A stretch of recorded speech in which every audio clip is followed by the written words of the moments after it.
여호수아 6장 1절로 7절 말씀 제가 봉독해 올리겠습니다. 이스라엘 자손들로 말미암아 여리고는 굳게 닫혔고 출입하는 자가 없더라. 여호와께서 여호수아에게 이르시되 보라, 내가 여리고와 그 왕과 용사들을 내 손에 넘겨 주었으니 너희 모든 군사는 그 성을 둘러 성 주위를 매일 한 번씩 돌되 엿새 동안 그리하라.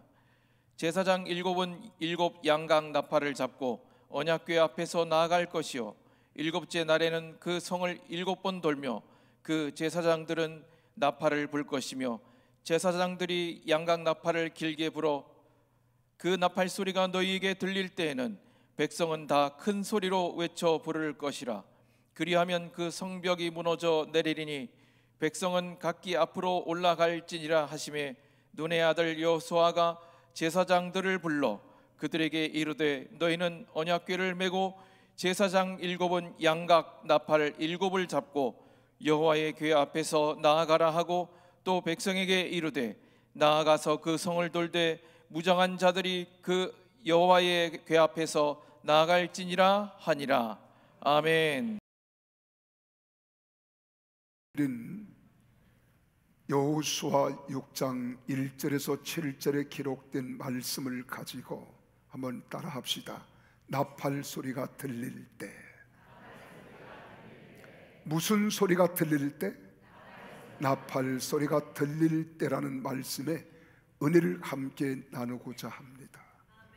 오늘 이 말씀을 잠시 여러분들에게 좀 더 이해하기 쉽게 설명해 드리면, 이스라엘 백성들이 40년 동안 광야에서 그들이 광야 교회 생활을 합니다. 그리고 저 멀리 그렇게 꿈에 그리던 가나안 땅이 내려다 보이는 느부산에 올라가서 모세는 하나님의 부르심을 받고 이제 2대 지도자인 여호수아가 민족을 이끌고 요단강을 건너갔습니다. 그래서 요단강을 건너갔는데 제일 먼저 그들 앞에 장벽 장애물이 하나 놓였습니다. 그게 바로 아주 난공불락의 여리고성이라고 하는 거예요. 이 여리고성을 제가 한번 성지순례를 가서 성터를 보았더니 그 당시 얼마나 견고한 성인지 두 대의 차량이 서로 교차할 수 있는, 우리로 말하면 2차선의 넓이로 아주 높고 견고하게 세워진 성이 바로 여리고성입니다. 이 성은 재건될 수 없어요. 복원될 수 없어요. 왜? 성경의 주님께서 이것을 복원하면 하나님의 진노가 임한다고 했기 때문입니다. 지금도 무너진 그대로 고고학자들에 의해서 발굴된 여리고성이 아주 볼 때 와, 그 당시에 이러한 성을 쌓을 수 있었을까 할 만큼 우리 마음에 감동을 주는 성이었습니다.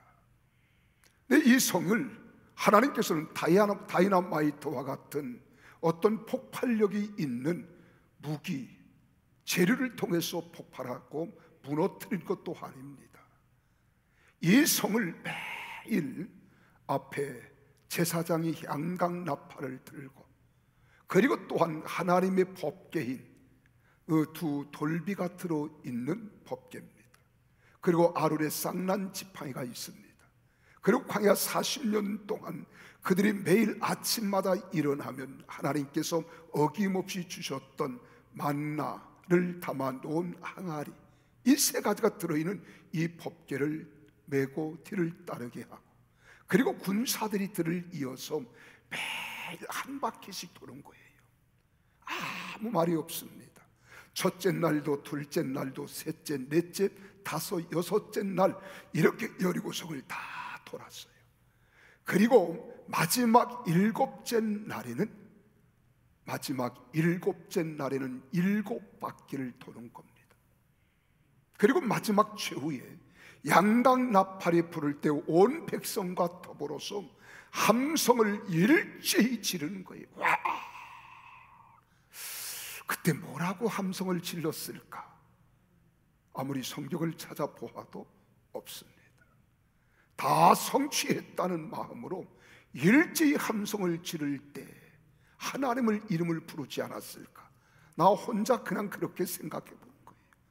어쨌든 함성과 함께 더불어서 이 여리고 견고했던 난공불락의 여리고성이 와르르 무너진 거예요.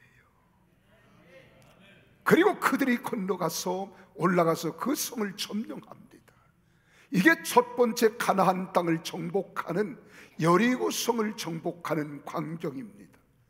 여기서 나팔 불 때 이렇게 말해요. 우리가 성경 창세기로부터 요한계시록 성경을 읽어보면 나팔 불 때 이 나팔 소리가 상징하는 몇 가지 상징이 있습니다. 그 첫째는 언제 나팔을 불었느냐? 심판의 신호가 울려 퍼질 때 이들은 나팔을 불었습니다. 우리가 민수기 10장 10절에 보면 그렇게 말하고 있습니다. 번제물을 드리고 화목제물을 드리며 나팔을 불라. 그로 말미암아 너희의 하나님이 너희를 기억하시리라. 바로 구원의 신호입니다. 하나님이 내가 너를 구원하리라. 그 신호가 있을 때 나팔을 불었다는 거예요. 두 번째는 계시록 8장 6절 7절에 보면은 심판의 신호가 울려 퍼질 때 나팔을 붑니다. 여러분, 7 나팔을 가진 7 천사가 나팔을 불기를 준비하더라. 첫째 나팔 천사가 나팔을 부니 피 섞인 우박과 불이 나와서 땅에 쏟아지매 땅의 3분의 1이 다 버리고 20의 3분의 1도 다 버리고 각종 푸른 풀도 다 버렸더라고 이야기합니다. 여기 거룩한 나팔 소리는 마지막 때 심판을 알리는 소리에 나팔을 불었습니다. 그리고 또 뿐만 아니에요. 의로우신 하나님께서 모든 사탄의 역사를 결박하고 우주를 심판하실 때 나팔을 붑니다. 우리는 이 나팔 소리를 들을 수 있어야 합니다. 나는 우리 사랑하는 성도들이 한 사람도 빠짐없이 마지막 우리 주님 오실 그날에 천사들이 나팔을 불 때 우리 주님은 공중에 재림하시고 우리 믿는 자들은 다 틀림받아 천국에서 주 예수 그리스도를 신랑으로 맞이할 그날이 올 줄로 믿으시기를 바랍니다. 이 나팔 소리는 공포의 소리가 아닙니다. 믿는 자의 기쁨이요 간절한 소망입니다. 그리고 세 번째로는 하나님의 임재가 있을 때 나팔 소리가 있다고 했습니다. 계시록 4장 1절의 말씀을 다 같이 한번 읽어보실까요? 시작. 2일 후에 내가 보니 하늘에 열린 문이 있는데 내가 들은 바 처음에 내게 말하던 나팔 소리 같은 그 음성이 이르되, 보세요, 지금 나팔 소리입니다. 사도 요한은 하나님의 음성을 나팔 소리 같은 음성이었다고 이야기합니다. 네 번째로는 승리의 소식이 있을 때 나팔을 불어요. 오늘 본문 말씀을 보세요. 오늘 6장 2절에서 5절에 보면 거기서 그렇게 말하잖아요. 우리 같이 한번 4절 말씀을 읽을까요? 함께 읽습니다. 4절입니다. 시작. 제사장 7은 7 양각 나팔을 잡고 언약궤 앞에서 나아갈 것이요 7째 날에는 그 성을 7번 돌며 그 제사장들도 나팔을 불 것이며. 여기서 주목하십시오. 여러분, 7 무려 4번이나 반복해서 7이라는 숫자를 기록하고 있습니다. 저도 여기에 궁금증이 생겼어요. 그럼 7은 어떤 의미가 있을까? 그리고 원어를 찾아보았어요. 히브리 원어 사전을 찾아보고 성경을 보았더니 여기서 7이라고 하는 말은 쇠바라는 말을 씁니다. 쇠바. 이 쇠바라고 하는 말은 완전함을 상징하는 숫자를 가르쳐서 우리는 쇠바라고 하는 말을 씁니다. 자, 7명의 제사장이 7 양각 나팔을 잡고 하나님의 언약궤 앞에서 7째 날 7번 돌며 행한다는 겁니다. 하나님 앞에서 백성을 온전히 대표하는 자들로서 부족함이 없는 방법으로 행한다는 상징입니다. 완벽한 하나님의 계획, 하나님의 뜻, 하나님의 역사하심입니다. 양각 나팔을 분다고 하는 것은요, 또 특별한 의미가 있어요. 여기서 나팔을 부는 행동 자체는 전쟁을 우리가 행할 때, 그렇죠? 전쟁 수행 시에 작전을 내리는 신호가 바로 나팔을 부릅니다. 그럼 진군하는 거예요. 적군을 향해서 진군 앞으로 그러잖아요. 그럼 나팔을 분단 말이에요. 그때 적진을 향해서 달려가는 겁니다. 그래, 나팔수는 항상 어디에 있느냐? 이 지휘관 옆에 서서 지휘관의 신호에 주목해야 합니다. 제사장 7으로 인하여 여러분 7 양각 나팔을 잡고 선두에서 행할 것을 명령한 것은 궁극적으로 여호와 하나님이 이 전쟁의 지휘관이에요. 대장이시라는 사실을 명확하게 알게 하고 있다는 것입니다. 그래서 이 전쟁의 지휘관은 누구냐? 여호수아가 아니에요. 제사장들도 아니에요. 하나님께서 지휘관으로 하나님의 신호에 따라서 하나님의 역사하심 속에 그들은 진군하고 나팔을 울려야 되는 겁니다. 그리고 두 번째로 양각 나팔은 일반 나팔과는 차이가 있습니다.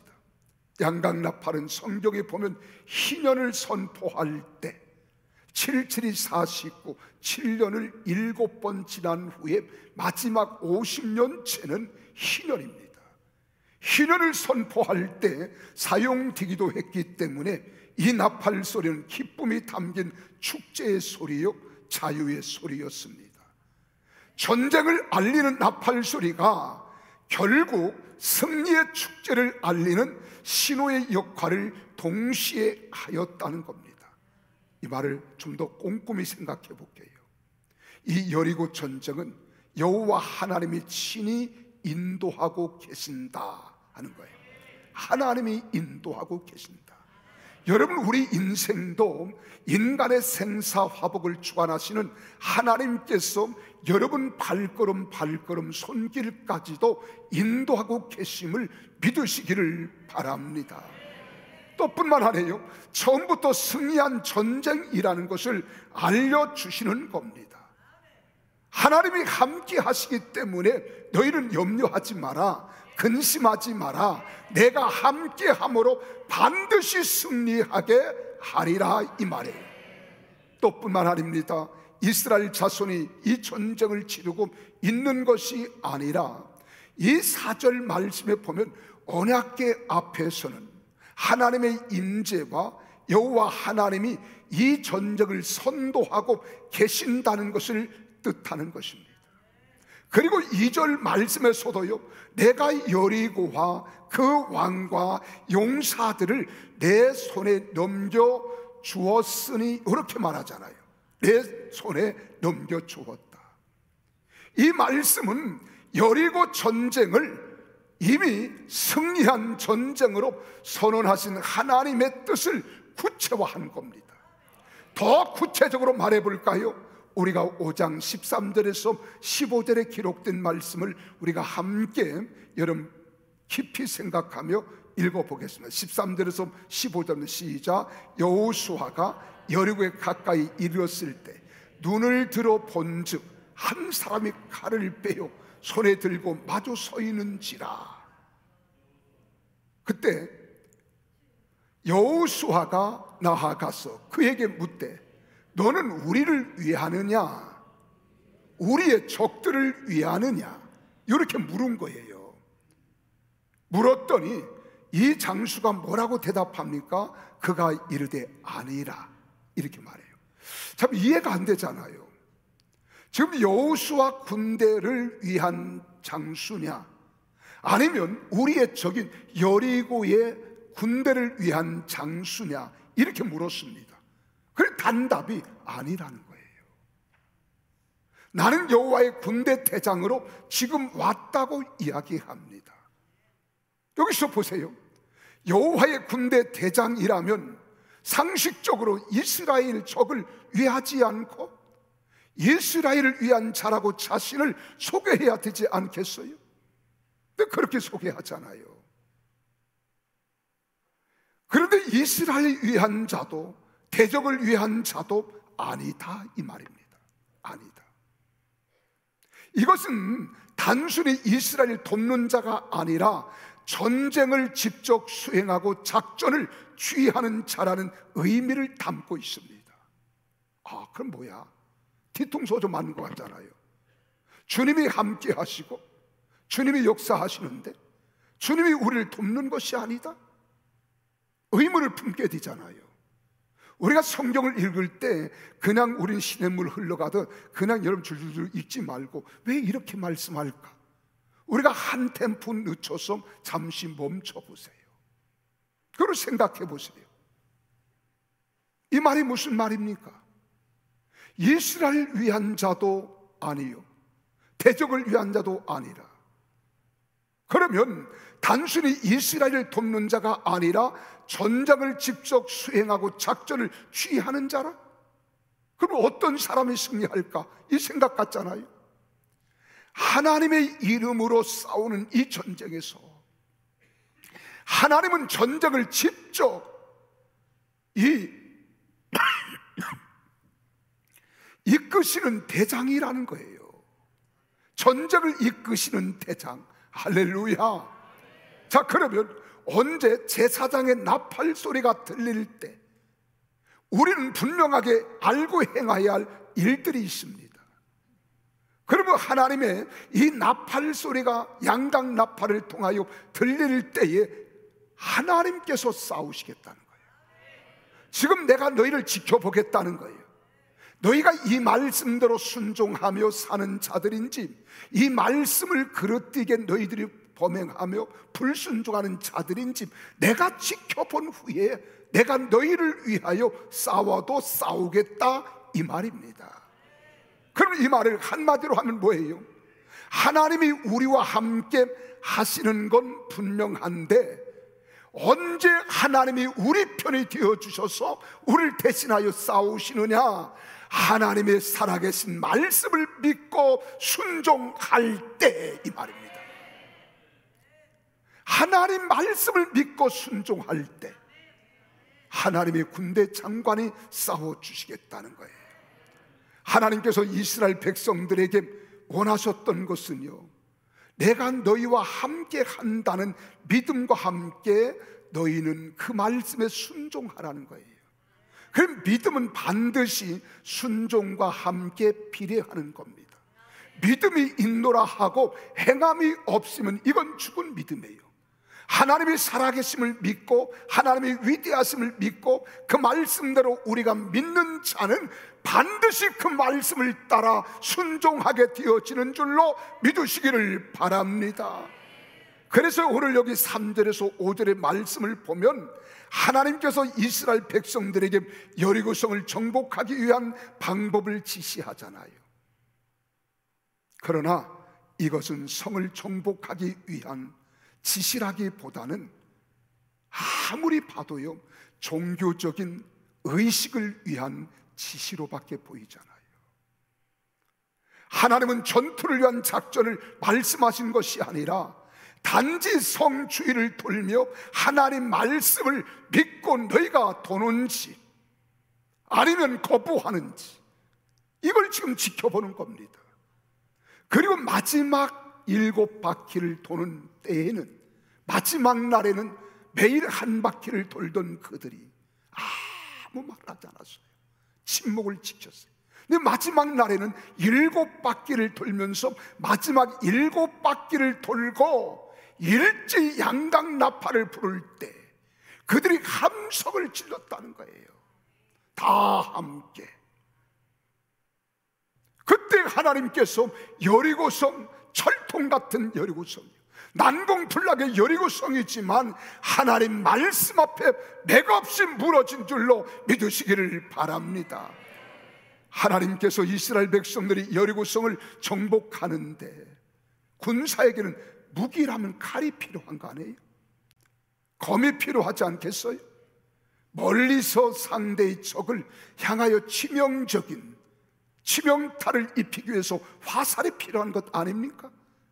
근데 하나님께서는 이스라엘 백성들에게 칼이나 검이 아니 창이나 화살을 가지고 싸우라지 않은 겁니다.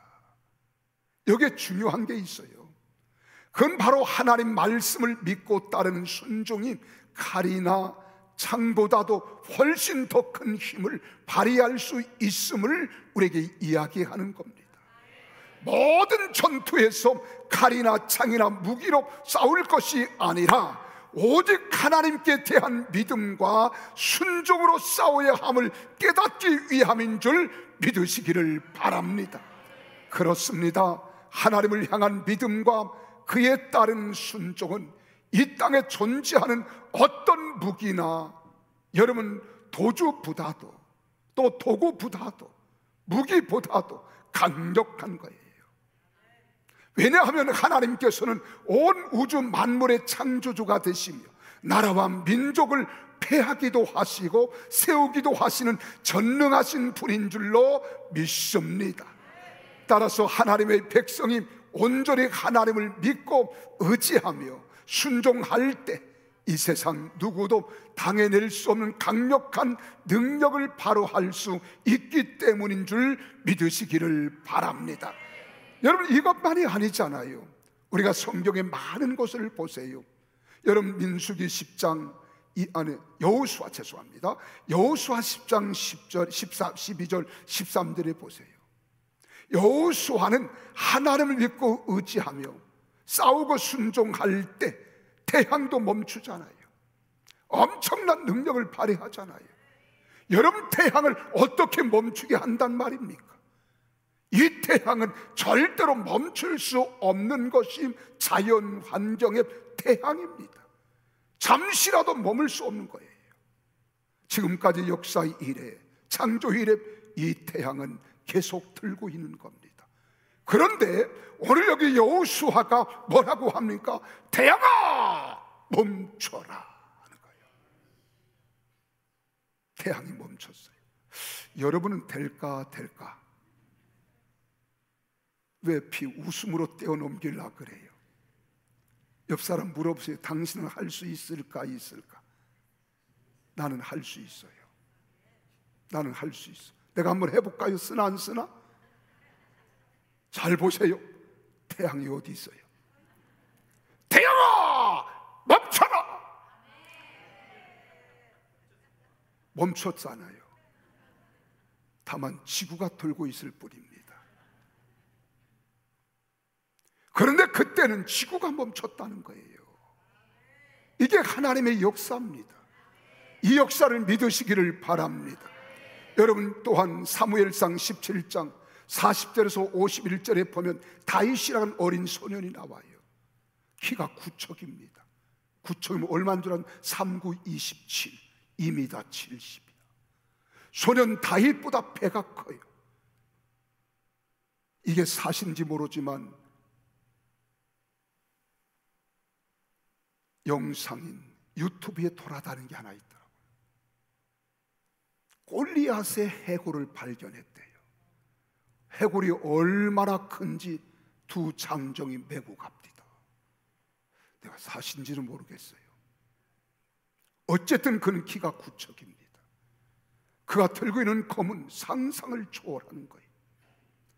그런데 하나님께서 여호와의 이름을 무시하고 멸시하고 비웃는 골리앗을 향하여 어린 소년 다윗은 너는 칼과 창을 가지고 내게 나오거니와 나는 내가 조롱하고 내가 핍박하는 나사렛 예수 그리스도의 이름으로 나아간다 하면서 몰맷들을 휙 던져서 팍 던지니까 총알처럼 날아가서 골리앗의 투구를 썼는데 바로 이 인중에 맞는 거야.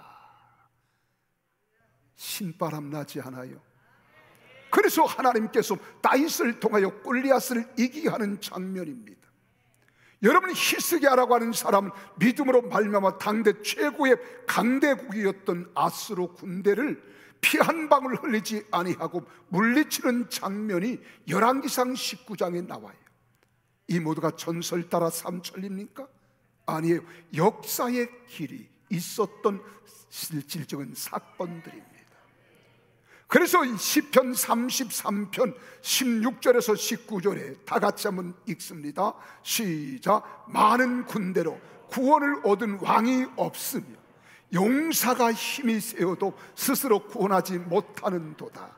구원하는 데에 군마는 헛되며 군대가 많다 하여도 능히 구하지 못하는도다. 여호와는 그를 경외하는 자 곧 그의 인자하심을 바라는 자를 살피사 그들의 영혼을 사망에서 건지며 그들이 굶주릴 때에 그들을 살리시는도다. 할렐루야. 이게 하나님의 역사예요. 여러분, 구약에서만 그런 것이 아니라 신약에서도 여러분 베스다 광야에 예수님께서 수많은 무리가 예수님의 말씀을 듣다가 시간이 지나고 때가 지난도 몰랐어요. 제자들이 와서 묻습니다. 선생님, 저들이 시장합니다. 돌아가서 밥을 먹게 하시죠. 아니다, 너희가 먹을 것을 주어라. 주님, 어떻게 우리가 먹을 걸 줍니까? 이 많은 사람들을 먹일 수 있는 돈으로 생각한다면 200데나리온, 오늘날로 말하면 약 4천만 원이 있어야 된다는 거예요. 설령 그 돈이 없을 뿐더러 있다 한들 갑자기 4천만 원어치의 떡과 빵을 어디 가서 구한단 말입니까? 이건 불가능합니다. 그랬더니 예수님, 너희가 먹을 걸 주라는 거예요. 예수님 계산 못했을까요? 그 인원수를 헤아리지 못했을까요? 예수님께서 하시는 말씀은 너희가 하라는 거예요. 제자들이 이곳저곳 찾아다니면서 보리떡 5개, 물고기 2마리를 찾아 가지고 와서 주님, 이것 가지고 어떻게 할 수 없어. 야 임마, 그걸 누구 코에 붙이겠냐? 주님은 그렇게 말하지 않았어요. 때를 지어 앉게 하신 후에 제자들에게 떡을 나누어 주고 물고기를 나누어 줬습니다. 그리고 먹게 했더니 남자만 5,000명을 먹이고도 12강조리를 거둔 줄 믿으시면 아멘 하십시다. 여러분, 우리는 오직 하나님만을 믿고 의지하며 순종하는 자들이 되어질 줄로 믿습니다. 세상의 권세와 능력에 우리의 소망을 두지 마십시오. 오직 하나님의 말씀만 믿고 의지하며 순종하면 항상 승리의 삶을 살아가는 성도들이 될 줄로 믿습니다. 나는 그렇게 되기를 예수 이름으로 축복합니다. 마지막으로는요, 한 목소리를 낼 때 승리할 수 있었어요. 한 목소리를 낼 때 여리고성이 무너질 수 있었다는 거예요. 5절 말씀을 같이 한번 읽겠습니다. 시작. 제사장들이 양각 나팔을 길게 불어 그 나팔 소리가 너에게 들릴 때에는 백성은 다 큰 소리로 외쳐 부를 것이라. 여기에 주목하십시오. 다 큰 소리로, 이렇게 말합니다. 다. 여기에서 우리가 특별히 주목해야 하는 것은 다라고 하는 말이에요. 다 큰 소리로. 이 말은 뭐예요? 다 함께란 말이에요. 다 함께 큰 소리를 외쳐 부를 것이라. 지금 명령하는 겁니다. 이 말은 일부만 소리 내고 일부는 침묵하는 것이 아니에요. 일부는 소리치고 일부는 딴전 피우는 게 아닙니다. 우리 다 같이 한 음성으로 기도하자고 제가 이래 말할 때에 몇몇 사람은 소리치며 하나님께 간절히 부르짖는데 몇 사람은 때는 이때라 이때라 이때라. 주무시는 분들이 있잖아요. 또 어떤 사람은 딴전 피우는 사람도 있습니다. 어떤 사람들은요, 함께 기도하자면 그냥 어떻게 해요? 속으로 하나님이 귀를 잡섰나? 하나님이 귀머거리인가? 왜 소리치고 그래? 제가 주장할 때는 다 같이 한 목소리로 부르짖읍시다 그랬잖아요. 그럼 다 함께라는 거예요. 여러분, 모든 힘을 합하여 일치된 소리를 내야만 여리고성이 무너지게 될 것이라는 이 말입니다. 이는 하나님께서 당신의 백성들에게 연합과 일치를 요구하시며 또한 그 연합과 일치가 이루어질 때 비로소 악의 세력을 무너뜨리고 승리하게 하신다는 사실을 나타낸 거예요. 하나님께서는 우리 그리스도인들이 연합과 일치하는 일을 기뻐하십니다. 성령님께서도 이 일을 힘쓰고 계시면서 말씀하는 거예요. 그래서 에베소 4장 3절에 말합니다. 성령 안에서 성령이 하나 되게 하신 것을 힘써 지키라. 할렐루야. 그러면서 연합과 일치가 이루어질 때 진정한 승리를 안겨주신다는 거예요. 우리 교회도 그리해야 될 줄로 믿으시기를 바랍니다.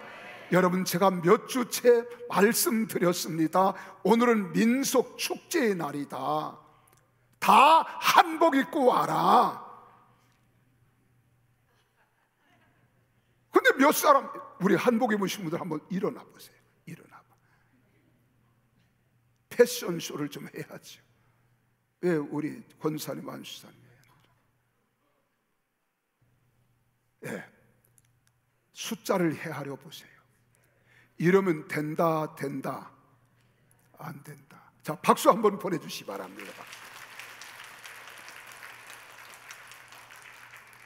여러분, 우리는 하나 되는 거예요. 하나. 교회가 하나 될 때 역사가 일어납니다. 민족이 하나 될 때 민족 통일을 이룩할 수 있습니다. 여러분, 가정이 하나 될 때 행복한 거예요. 아빠가 말씀하셨는데 아내가 여보 당신이나 해. 애들은 그만둬. 그런 가정이 행복할까요? 절대로 아닙니다. 오늘 주님께서 여기 여호수아 6장에서 말씀하는 것은 연합과 일치를 보는 거예요. 사도행전 2장을 보세요. 44절에서 47절에 기록된 초대교회 예루살렘 교회를 보세요. 예루살렘 교회 성도들은 삶을 함께하며 모든 물건을 서로 통용하였을 뿐만 아니라 자신의 재산과 소유를 팔아 각 사람의 필요를 따라 나누어 줬습니다. 그리고 날마다 마음을 같이하여 성전에 모이기를 힘쓰며 함께 떡을 떼고 기쁨과 순전한 마음으로 음식을 먹으며 한 마음으로 하나님을 찬미하는 삶을 살았습니다. 그랬기 때문에 유대인들의 모든 박해와 비방을 이기고 모든 백성들에게 칭송을 받을 수 있었으며, 또한 하나님께서도 구원받은 사람을 날마다 토하게 하셨다는 사실을 믿으시기를 바랍니다. 이제 아멘 소리가 양심의 가책에 드는지 적군요. 이처럼 교회가 연합과 일치를 이룰 때 하나님께서는 교회로 하여금 세상을 이기고 당신의 큰 역사를 이루게 하십니다. 교회는 항상 연합과 일치된 모습으로 찬양해야 합니다. 기도해야 합니다. 예배하며 더 나아가 세상을 향하여서도 한 목소리를 낼 수 있어야 될 줄로 믿으시기를 바랍니다. 그런데 이게 힘들어요. 우리 보세요. 예를 들면 우리가 몇 년 전부터 계속 정부가 잘못하고 있는 것에 대하여 신앙과 말씀에 반하기 때문에 그들이 하고 있는 법안들을 막기 위해서 서명 날인합시다. 그래도 잘하네요. 나와 무슨 상관이 있다고.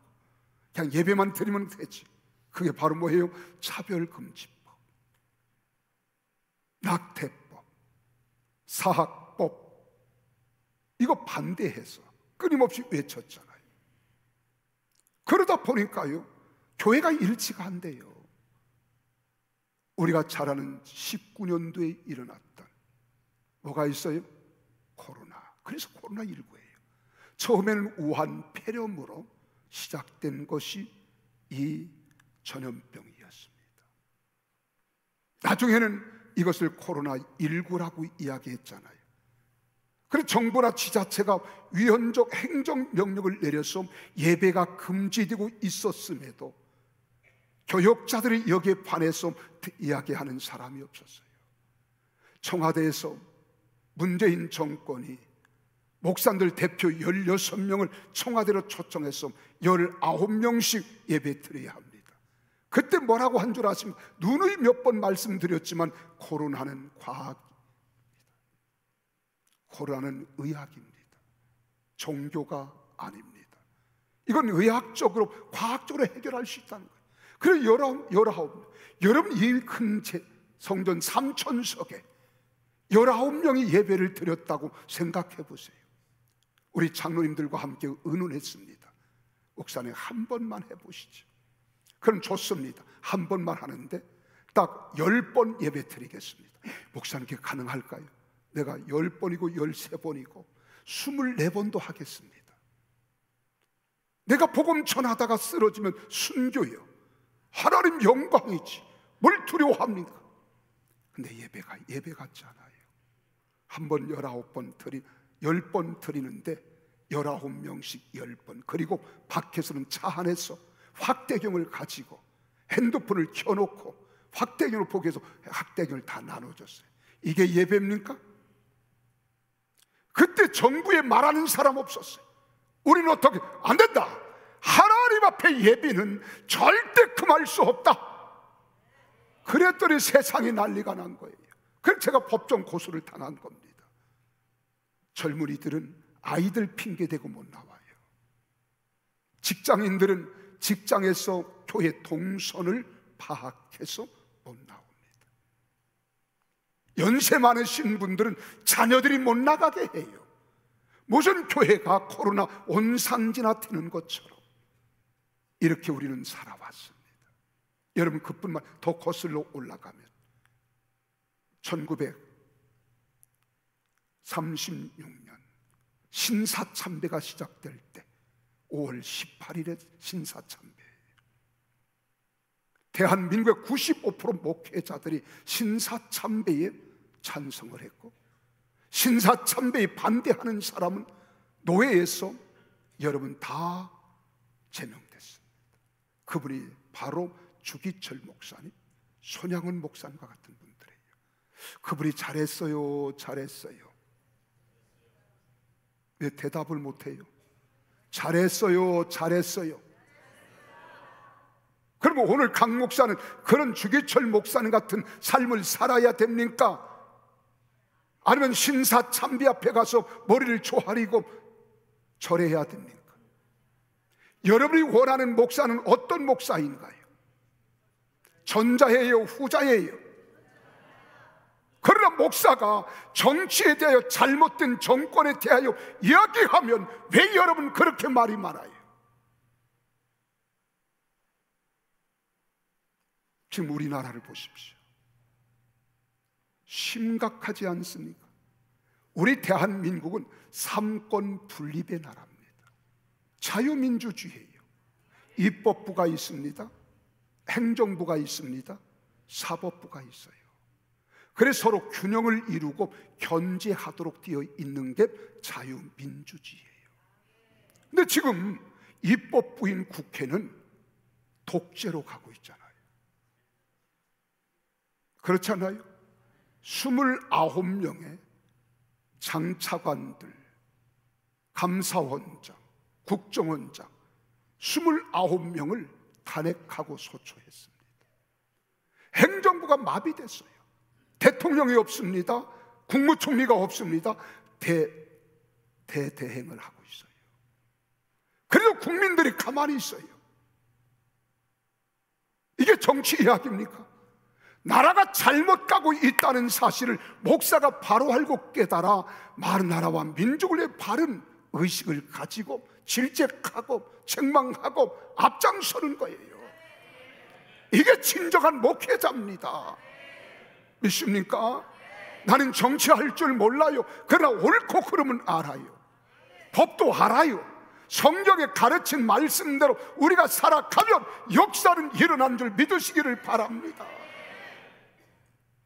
그런데 입법부는 독재로 가지, 사법부는 완전 부패하여 이제 여러분들도 헌재를 믿을 수 없다 그러잖아요. 행정부는 팔다리 다 끊겼습니다.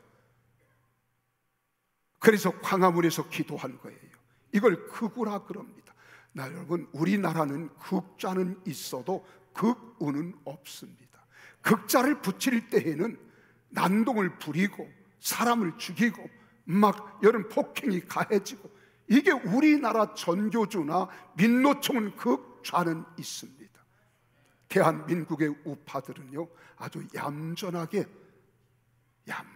예배드리고 기도하고 그리고 선포하는 거예요. 이제 국민들이 알기 시작했습니다. 부산에서 일어났습니다. 대구에서 일어났습니다. 어제 광주에서도 일어났습니다.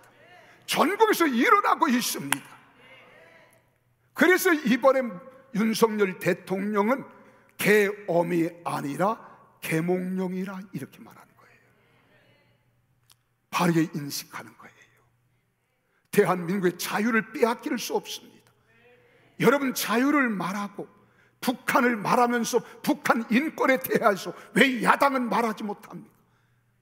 지금 야당은 192석입니다. 여당은 108석이에요. 그럼 지금 이 국회를 해쳐 모이게 할 수도 없어요.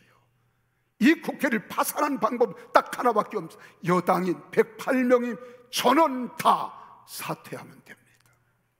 200명이 못 되면 우리나라 국회는요, 유명무실입니다. 대한민국 살려내야 되잖아요. 이런 민족 잘못된 부정 앞에 목사가 침묵을 지키면, 벙어리개가 되어지면 이 목사가 바른 목사예요, 잘못된 목사예요? 여러분 판단하셔서 나를 심판해 보세요. 주기철 목사님은 이 불의 앞에서도 신사참배 앞에서도 굴하지 아니한 거예요. 못판 위를 걸어간 거예요. 나는 내 생명 다한다 할지라도 다른 우리의 후손들이 다음 세대 우리 민족의 참된 자유와 참된 평화를 안겨줄 수 있다면 목사는 생명 걸을만 하잖아요. 생명 걸어야 되지 않습니까? 성경이 그렇게 말하는 거예요. 이 말씀대로 살며 이 말씀대로 믿는다면 순종하라고 말씀하는 것입니다.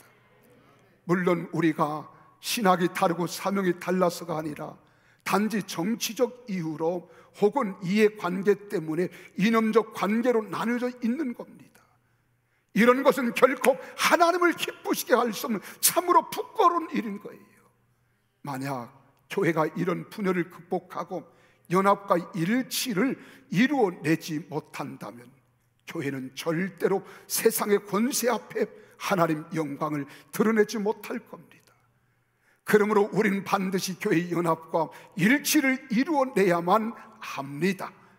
그래서 한결같이 한 목소리를 내는 교회가 돼야 될 줄로 믿으시기를 바랍니다. 동성애를 반대하고 차별금지법 넘어서 포괄적을 넘어서 이제는 징벌적 차별금지법이에요. 무섭습니다. 지금 대한민국 어제 그제 어떤 법안이 통과된 줄 아십니까? 저처럼 이렇게 소리내는 사람은 경찰이 와서 정신 감정도 하지 않고 진찰도 없이 그냥 수갑 채워서 정신병원에 집어넣는 법안이 어제 그제 통과됐습니다. 여러분, 이런 나라에서 살고 싶어요? 지금 입법부가 거야가 독재로 가고 있는 겁니다. 백성들은 몰라요. 그래서 교회를 폐쇄하는 일들이 있었잖아요. 우리는 이제 교회에 속한 한 사람 한 사람이 말씀만 붙잡아야 됩니다. 신앙은 생명과 같습니다. 내가 영원히 살고 죽는 것은 신앙으로 가능한 겁니다. 이제 우리 교회는 일치된 한 목소리를 낼 수 있을 때 역사가 일어나는 거예요. 다음 주 월요일부터 우리 교회가 무엇을 합니까? 37차 여리고 특별 새벽 기도예요. 여기에 한 목소리를 내야 돼요. 우리 어린 영유아 유치부 등에 업고 가슴에 안고 다 축복 기도해 줄게요. 유초등부, 중고등부, 청년대학부, 우리 어린 남성, 여성, 우리 어르신들 75세 되신 모든 분들 이번 닷새 동안 한번 우리 해보자는 겁니다. 여러분, 교회가 하나 될 때 나라도 하나 될 수 있습니다. 한국교회의 일치를 생각할 수 있는 거예요. 생각해 보십시오. 어떻게 개교회 안에 성도들 간에도 연합과 일치가 이루어지지 않는데 그런 개교회들이 모인 전체 교회가 연합과 일치를 이룰 수 있겠습니까? 그러므로 이번 여리고 특세를 통하여 예배와 신앙교육, 사명인 성도들의 사역에 회복되는 계기가 되어야 할 것이고, 예배를 살려냅시다. 기도를 살려냅시다. 기도할 때마다 응답이 있고 찬양할 때마다 기쁨이 있고 역사가 나타나야 되는 거예요. 이런 교회 되기를 원하시면 아멘 하십시오. 그래서 에베소 4장 4절에 말합니다. 몸도 하나요 성령도 한 분이시 이와 같이 너희가 부르심에 의한 소망 안에서 부르심을 받았느니라.